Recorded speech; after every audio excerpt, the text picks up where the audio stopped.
নমস্কার, এডুচর্চায় সকলকে স্বাগত।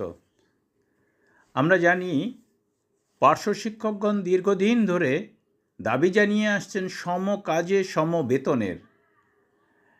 এর আগে লাগাতার আন্দোলন করেছিলেন তারা। পাশাপাশি এসএসকেএমএসকে শিক্ষকগণও কিন্তু দাবি জানিয়ে আসছেন সম কাজে সম বেতনের, এবং তারা 2017 সালে একটি কেসও করেছিলেন। তার পরিপ্রেক্ষিতে একটা রায়ও হয়েছে হাইকোর্ট থেকে। কিন্তু পার্শ্ব শিক্ষকগণ কোর্ট কেসের মাধ্যমে তারা কিন্তু এখন এগোতে চাইছেন যে সম কাজে সম বেতন যদি নাও হয়, তাহলে অন্তত কিছু বেতন বৃদ্ধি ঘটুক। সেই বেতন বৃদ্ধি যেন এমন হয় যেমন একটা সমতা বজায় থাকে, যাতে একটা পরিবার একটু চলতে পারে।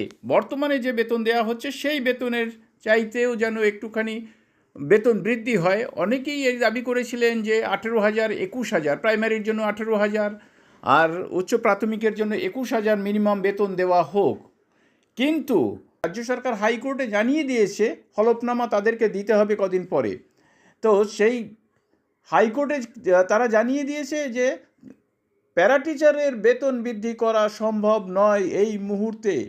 কেন সম্ভব নয় সেই বিষয়ে তারা কি জানিয়েছে না, জানিয়েছে যে কেন্দ্রীয় সরকার প্রতি বছর 5% হারে পার্শ্ব শিক্ষকদের জন্য যে বরাদ্দ তার থেকে কমিয়ে দিচ্ছে।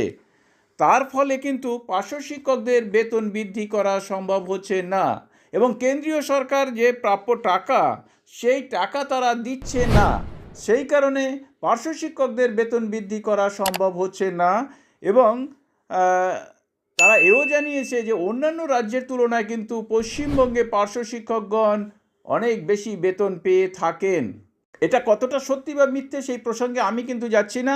আমি রাজ্য সরকার যা জানিয়েছে সেই মতো আমি এটা বললাম।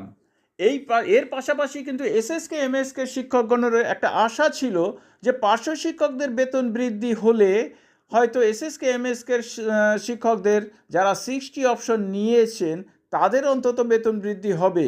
কিন্তু সেই গুড়ে কিন্তু বালি পড়ে গেল রাজ্য সরকারের এই যে হাইকোর্টে জানান দেয়া তাতে।